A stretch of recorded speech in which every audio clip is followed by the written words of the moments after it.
You're listening to the Wilmac Wire, the podcast that's designed to educate you on what's happening in the realm of customer experience and data management technology, specifically coming from the perspective of a growing organization.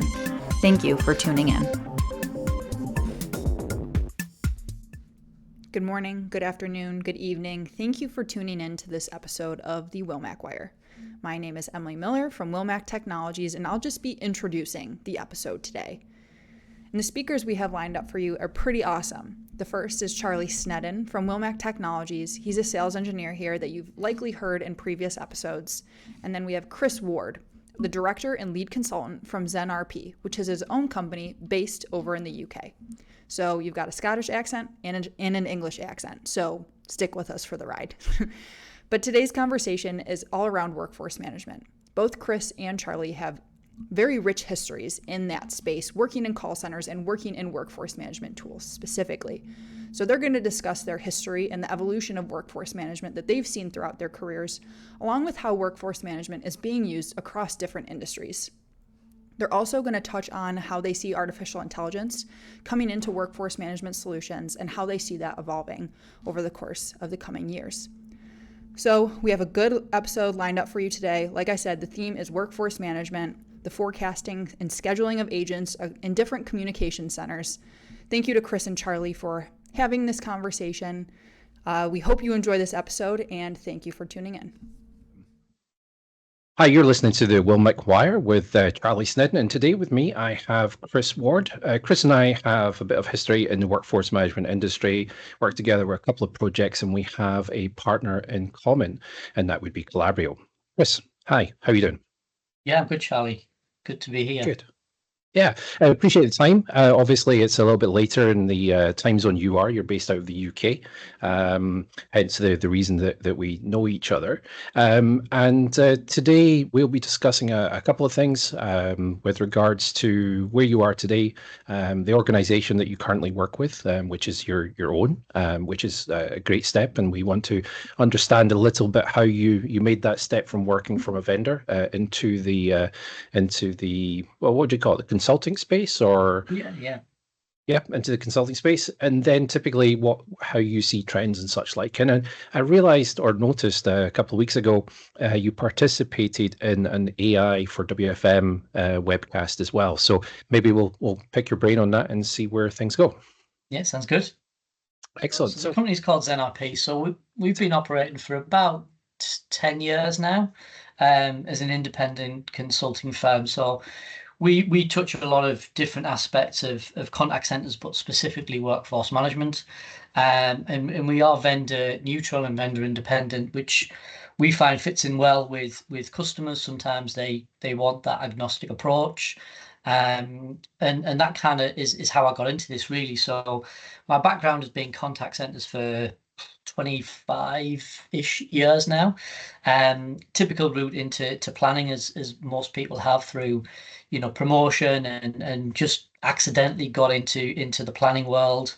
And I was, at the time I was working in an outsourced company, and we implemented at that time 2 different WFM systems, the latter being a vendor who I then went on to work with.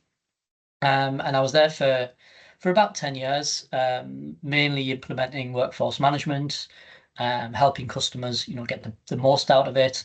And then later my time in there, I kind of headed up the professional planning team. So I was responsible for kind of managing the consultants there and organizing, customer journeys and that kind of thing. And it's something I've always enjoyed doing, like training and helping, customers get the most out of the system. And at kind of that point, there was some changes going on within the organization, and it felt the right time for me to move on and try and do my own thing. And touch wood, so far it's gone well. We've been really busy. We work with a number of different vendors, as you said, Calabrio being one of them. And we try to help customers whether they're brand new to WFM. So that might be setting up processes, setting up ways of working, all the way through to implementation and then success criteria afterwards.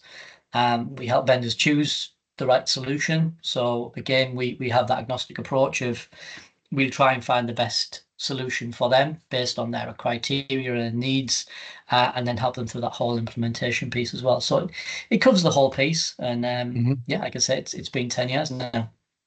10 years. So I think you and I have a very similar background in how we got involved in workforce management and tools. And again, like yourself, I think in 24, 25 years, I remember one of the biggest challenges we had at that time was there was a concern about the Y2K bug.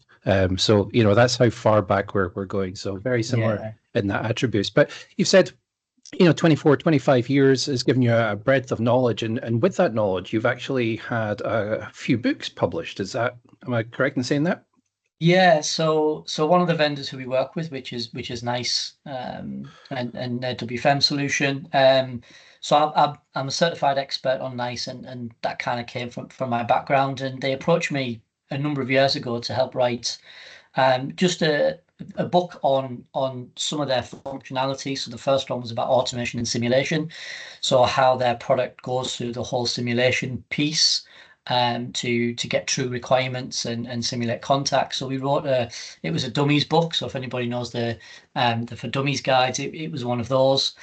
And then off the back of that, I've wrote another 2 on various different aspects of their solution, just to help customers understand the true potential of their product and their offering, and how they're doing some things slightly differently and taking a slightly different approach to forecasting. And the last book was on the whole deferred contact, and the whole channel shift that we're seeing, mainly brought on by COVID, more digital channels, and that kind of how we approach that methodology, because it is very different from dealing with calls.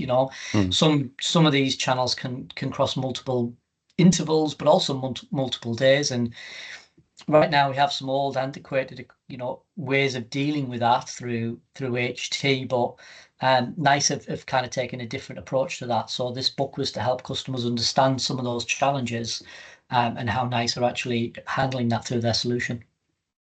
And you mentioned COVID there, and obviously that did change the landscape of contact centers. A lot of organizations worked from home.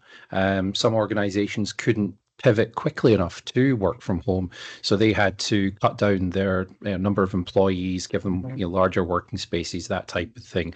And I guess call centers over the time that we've both been in the industry, have changed. I remember my first contact center was what you could almost refer to as like a chicken farm. It was rows upon rows upon rows upon rows of seats. There was 14 seats for an entire row. There was 2 rows either side of the building, and that was where I was introduced to the resource planning tool at the time, which I think was QMax, so that you can understand where that goes. Yeah, and that's all changed. Organizations now have pods, they have teams around the team leader, and different call centers or different contact centers have different ways of operating. In your experience, kind of like mine, you've probably been in every flavor of contact center. Do you want to just let our listeners know where what type of contact centers you've worked with in the past? Yeah, so I think we've probably covered all of them, really. So you've got your typical utility companies, mobile phone companies, large organization banks, things like that, all the way through to government accounts, Ministry of Defence, police forces, ambulance services.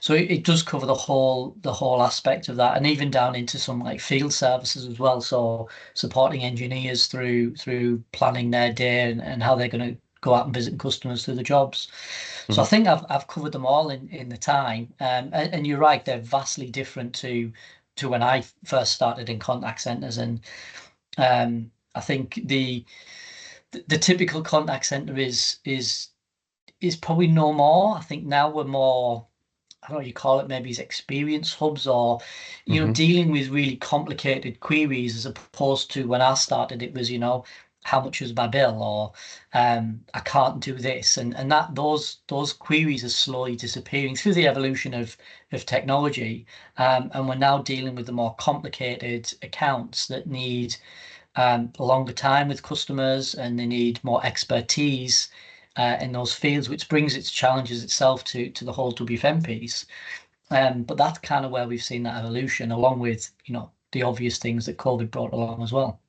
Mm.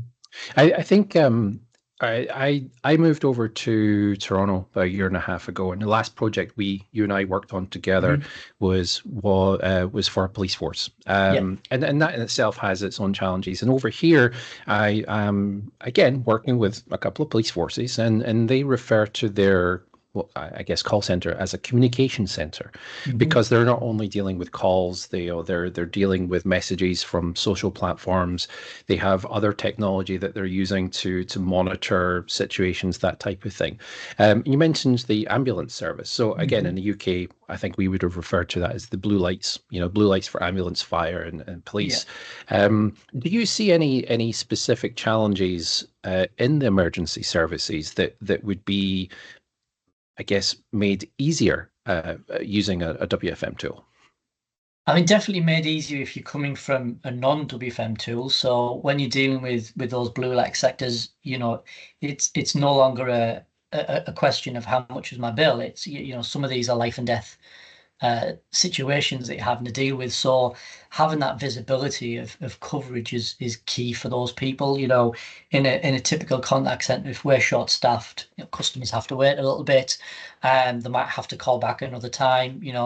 It's not ideal, but it's not the end of the world. But when you're dealing with ambulance or police services where these calls are critical, that visibility of having or knowing you've got sufficient staff, or being able to see in the future and understand where your gaps are is fundamental. And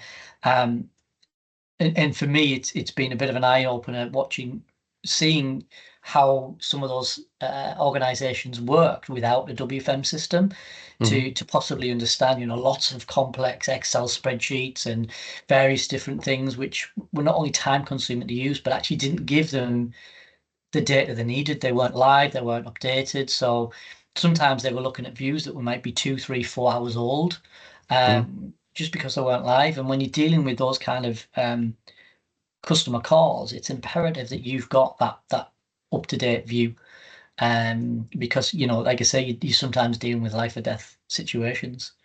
Absolutely, yeah. And I've seen some blue light organizations begin to look at artificial intelligence for call deferral. You mentioned that earlier when you were talking about the changes in contact centers, and the ability to use an intelligent interactive agent for non-emergency calls. And that could be as simply as taking the call on the emergency line, realizing it's a non-emergency call, and transferring it to an interactive agent. And even being able to kind of utilize the WFM tool to forecast that, or that type of interaction is so much better than, a finger in the air. Well, what happens if we get 1,000 calls that aren't actually emergency? Maybe there's a road closure for some reason, and it's not a life and death situation. So there is many ways that WFM can help the emergency services there. I guess as well, we're not just talking about emergency services. We could be talking about what I would refer to as local authority or public sector.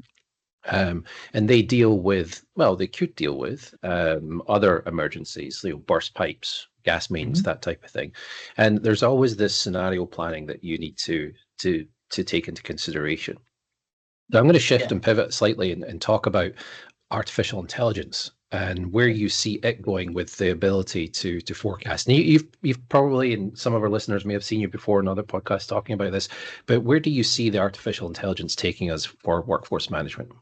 Yeah, it's an interesting time, I think, for all of us when it comes to AI. And when we apply that to WFM, there's a couple of things I think AI can definitely assist with and be a massive benefit to organizations and their planning functions.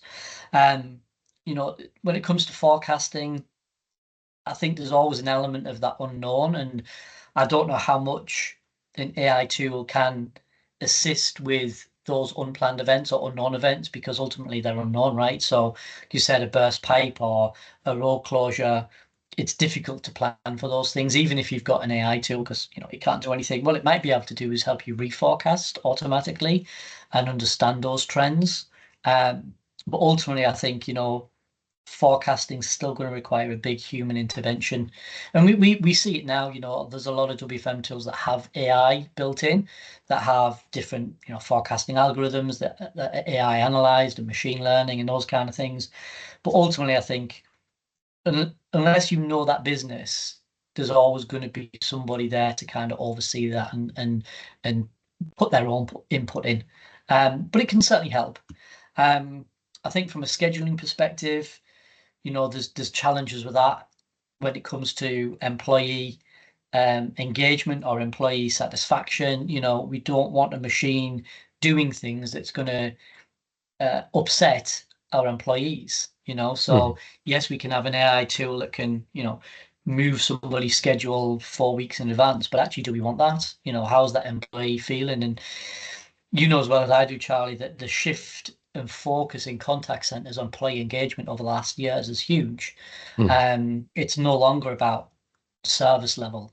It's about, customer first. It's first call resolution. It's CSAT. But it's also employee engagement, and they're big factors when we're planning in WFM now. So AI in that respect, I think there might be some challenges. I think where we see the biggest benefit and the biggest advantage is when it comes to that intraday kind of on the day reactiveness, because right now that's a human sat in front of a machine looking for variances, whether it be over demand, under demand, staffing shortages.